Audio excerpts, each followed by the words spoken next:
ಇನ್ನು ಅಕ್ರಮ ಗಣಿಗಾರಿಕೆ ಬಗ್ಗೆ ಮುಖ್ಯಮಂತ್ರಿಗಳಿಗೆ ಕಾನೂನು ಸಚಿವ ಎಚ್.ಕೆ. ಪಾಟೀಲ್ ಪತ್ರವೊಂದನ್ನು ಬರೆದಿದ್ದಾರೆ, ಸುದೀರ್ಘ ಪತ್ರ.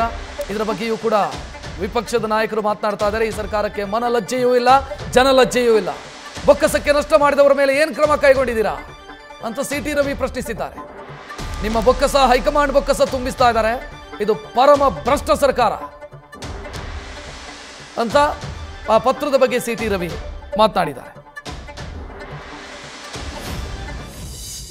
ಬಳ್ಳಾರಿಗೆ ಪಾದಯಾತ್ರೆ ಮಾಡಿದ್ರಿ, 13ರಿಂದ 18ರವರೆಗೆ ನಿಮ್ಮದೇ ಪಕ್ಷದ ಸರ್ಕಾರದ ಆಡಳಿತ, 18ರಿಂದ 19ರವರೆಗೆ ಹತ್ತತ್ರ 13 ತಿಂಗಳು ನಿಮ್ಮ ಬೆಂಬಲದ ಸರ್ಕಾರ.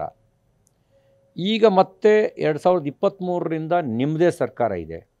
ಅಕ್ರಮ ಗಣಿ ನಡೆಸಿದವರ ಸರ್ಕಾರದ ಬೊಕ್ಕಸ ಲೂಟಿ ಹೊಡೆದವರ ಮೇಲೆ ಕ್ರಮ ತಗೊಂಡಿದ್ದೀರಿ. ಯಾರ ಮೇಲೆ ಕ್ರಮ ತಗೊಂಡಿದ್ದೀರಿ? ನೀವು ಹೇಳಿದ್ದೇನು, ಮಾಡ್ತಿರೋದೇನು? ನಿಮ್ಮ ಬೊಕ್ಕಸ ತುಂಬಿಸ್ಕೊಳ್ಳೋ ಕೆಲಸ ಮಾಡ್ತಾಯಿದ್ದೀರಾ? ಅವ್ರನ್ನ ಬೆದರಿಸಿ ಬ್ಲ್ಯಾಕ್ ಮೇಲ್ ಮಾಡಿಕೊಂಡು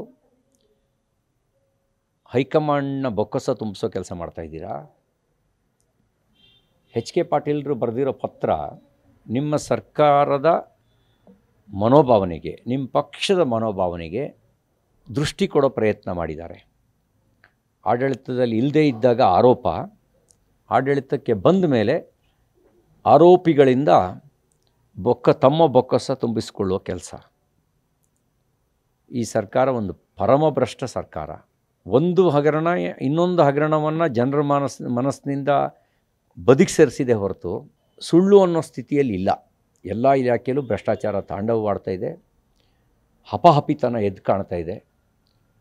ಮತ್ತು ನಾವು ಗ್ಯಾರಂಟಿ ಕೊಟ್ಟಿದ್ದೀವಿ, ನಾವೇನು ಬೇಕಾದ್ರೂ ಲೂಟಿ ಹೊಡೆದ್ರು ಜನ ನಮ್ಮ ಜೊತೆಗೆ ನಿಲ್ತಾರೆ ಅನ್ನುವಂಥ ಮನಸ್ಥಿತಿಯಲ್ಲಿ ಮನಲಜ್ಜೆ ಅಂತೂ ಇಲ್ಲವೇ ಇಲ್ಲ.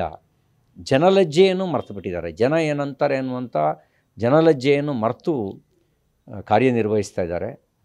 ಎಲ್ಲವನ್ನೂ ತೇಲಿಸುವ ಮನೋಭಾವನೆ ಎದ್ದು ಕಾಣ್ತಾ ಇದೆ. ಇದೊಂದು ಅತ್ಯಂತ ಪರಮಭ್ರಷ್ಟ ಸರ್ಕಾರ ಅನ್ನೋದಕ್ಕೆ ಇನ್ನೇನೂ ಬೇಕಾಗಿಲ್ಲ. ಸ್ವತಂತ್ರ ನ್ಯಾಯಾಂಗ ತನಿಖೆ ನಡೆಸಿ. ನ್ಯೂಸ್ ಫಸ್ಟ್ ನಿರ್ಭೀತಿಯಿಂದ ನಿಮ್ಮ ಪರವಾಗಿ.